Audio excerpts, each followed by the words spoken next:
kisah keteladanan Nabi Isa alaihi salam. Nabi Isa alaihi salam merupakan salah satu dari Rasul Ulul Azmi. Ia dilahirkan pada tahun 622 sebelum Hijriah atau sebelum tahun Masehi. Namanya disebutkan sebanyak 25 kali di dalam Al-Quran. Ia diangkat menjadi nabi pada tahun 29 Masehi dan ditugaskan berdakwah kepada Bani Israel di Palestina. Nabi Isa alaihi salam disebut Isa al-Masih atau Isa bin Maryam di dalam Al-Quran. Dinisbahkan kepada ibunya karena Allah Subhanahu wa Ta'ala menjadikan Maryam mengandung seorang anak atas kehendak Allah tanpa seorang ayah. Ini merupakan ujian yang berat bagi Maryam. Padahal ia dikenal sebagai orang yang taat beribadah dan menjaga diri dari laki-laki yang bukan mahramnya.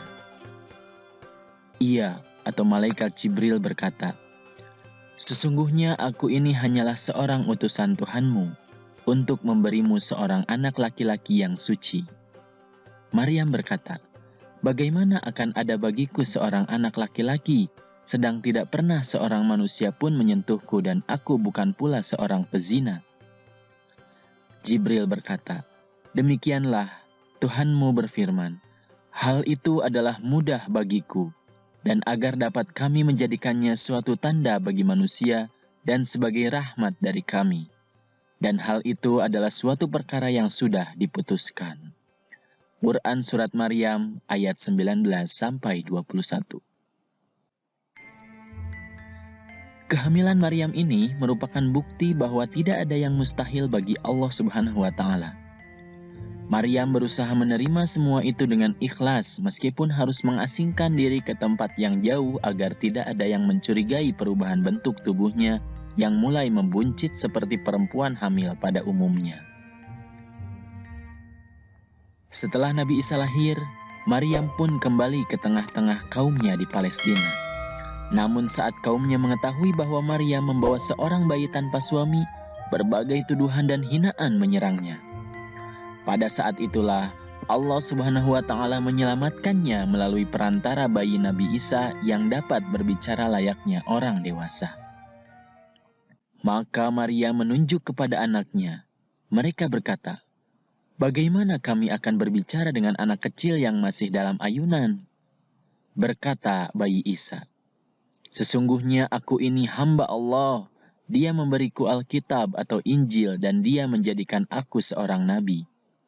Dan dia menjadikan aku seorang yang diberkati di mana saja aku berada.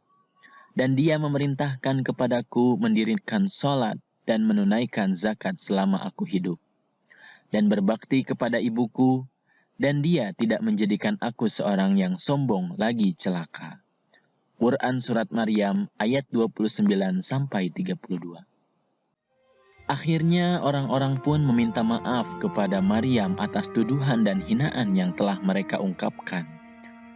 Mereka pun percaya bahwa perkataan Maryam adalah benar dan dia adalah perempuan yang mulia. Meskipun kehamilan Maryam terjadi atas kehendak Allah, bukan berarti bayi Isa adalah anak Allah. Tetapi Nabi Isa alaihi salam adalah Rasul yang diutus oleh Allah. Sebagaimana yang Allah jelaskan, "Itulah Isa putra Maryam yang mengatakan perkataan yang benar, yang mereka berbantah-bantahan tentang kebenarannya. Tidak layak bagi Allah mempunyai anak, maha suci Dia. Apabila Dia telah menetapkan sesuatu, maka Dia hanya berkata kepadanya, jadilah, maka jadilah ia." Quran Surat Maryam ayat 34-35. Nabi Isa alaihi salam diutus oleh Allah Subhanahu wa Ta'ala untuk menyelamatkan kaumnya dari kesesatan menuju kepada ajaran tauhid, bahwa tidak ada Tuhan yang patut disembah kecuali Allah Subhanahu wa Ta'ala. Pada saat itu, kaum Bani Israel yang didominasi oleh orang-orang Yahudi, mereka sangat menentang dakwah Nabi Isa alaihi salam. Mereka hanya percaya kepada ajaran nenek moyang mereka untuk menyembah patung berhala. Akan tetapi Nabi Isa alaihi salam tetap gigih dan pantang menyerah untuk terus menyampaikan dakwahnya tersebut.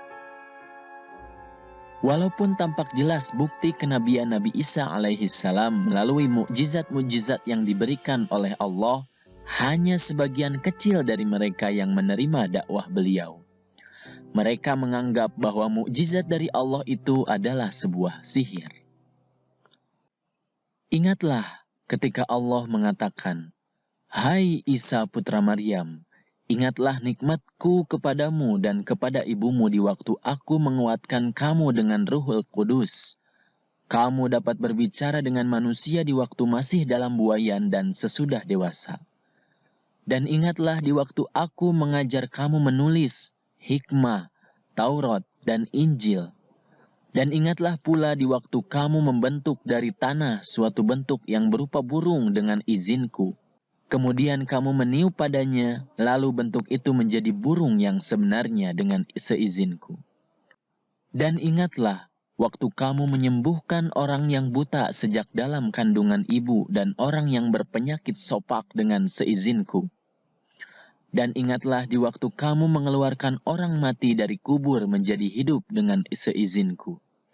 Dan ingatlah di waktu aku menghalangi Bani Israel dari keinginan mereka membunuh kamu, dikala kamu mengemukakan kepada mereka keterangan-keterangan yang nyata, lalu orang-orang kafir di antara mereka berkata, ini tidak lain melainkan sihir yang nyata. Quran Surat Al-Ma'idah ayat 110. Salah satu dari dakwah Nabi Isa alaihi salam adalah mengabarkan tentang kedatangan Nabi Muhammad sallallahu alaihi wasallam sebagai penutup para nabi dan rasul.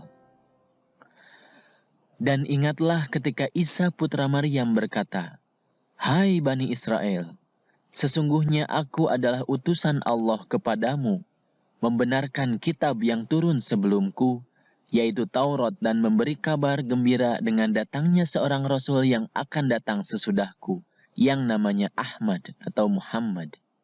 Quran Surat As-Saff ayat 6. Allah Subhanahu wa Ta'ala menolong Nabi Isa dengan memberikan penolong dan pengikut yang setia yang dikenal dengan sebutan Hawariyun. Mereka sangat setia kepada Nabi Isa. Sebagian dari mereka juga membantu dakwah Nabi Isa ke pelosok negeri yang masih dibelenggu kesesatan. Dan akhirnya, pengikut Nabi Isa semakin bertambah dengan bantuan Hawariyun. Hal ini membuat kaum Yahudi yang menentang Nabi Isa semakin geram. Kemudian mereka merencanakan pembunuhan terhadap Nabi Isa alaihissalam.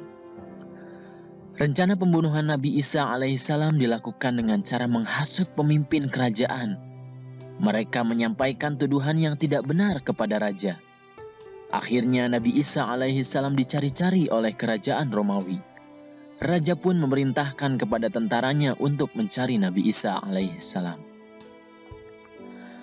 Nabi Isa alaihissalam yang telah mengetahui bahwa dirinya dicari oleh sang raja, bersembunyi bersama para Hawariyun. Akhirnya raja pun mengumumkan bahwa akan memberikan hadiah kepada rakyat yang berhasil menemukan Nabi Isa dan para pengikutnya. Karena tergiur oleh hadiah dari sang raja, salah seorang pengikut Nabi Isa alaihissalam yang bernama Yudas Iskariot berkhianat memberitahukan tempat persembunyian Nabi Isa alaihissalam. Pada saat penangkapan Nabi Isa alaihissalam, awalnya para tentara Romawi tidak menemukan Nabi Isa alaihissalam. Akan tetapi atas kehendaknya, Allah membuat Yudas Iskariot, pengikut yang berkhianat itu, menjadi serupa dengan Nabi Isa alaihissalam. Dan akhirnya dialah yang ditangkap oleh tentara Romawi yang kemudian menyalibnya serta menganggap bahwa mereka telah membunuh Nabi Isa alaihissalam. Sedangkan keberadaan Nabi Isa alaihissalam yang sebenarnya, Allah Subhanahu wa Ta'ala telah mengangkatnya ke langit sebelum ditangkap oleh tentara Romawi tersebut. Dan karena ucapan mereka, sesungguhnya kami telah membunuh Al-Masih, Isa putra Maryam, Rasul Allah, padahal mereka tidak membunuhnya dan tidak pula menyalibnya. Tetapi yang mereka bunuh ialah orang yang diserupakan dengan Isa bagi mereka. Sesungguhnya orang-orang yang berselisih paham tentang pembunuhan Isa benar-benar dalam keraguan-raguan tentang yang dibunuh itu. Mereka tidak mempunyai keyakinan tentang siapa yang dibunuh itu, kecuali mengikuti prasangkaan belaka. Mereka tidak pula yakin bahwa yang mereka bunuh itu adalah Isa. Tetapi yang sebenarnya, Allah Subhanahu wa Ta'ala telah mengangkat Isa kepadanya, dan adalah Allah Maha Perkasa lagi Maha Bijaksana. Quran Surat An-Nisa ayat 157 sampai 158. Ya adik-adik semuanya, itulah dia video tentang kisah keteladanan Nabi Isa alaihi salam. Bagaimana? Sudah pada paham kan? Semoga kalian bisa memahami kisah keteladanan Nabi Isa alaihi salam ini. Berdasarkan kisah keteladanan Nabi Isa alaihi salam tersebut, kita bisa mengambil beberapa keteladanan. Di antaranya, yang pertama, kita harus menjaga kehormatan diri kita, kehormatan orang tua, dan juga kehormatan keluarga, seperti yang dicontohkan oleh Maryam, ibunda Nabi Isa alaihi salam. Kemudian selanjutnya, kita harus berani berkata yang benar.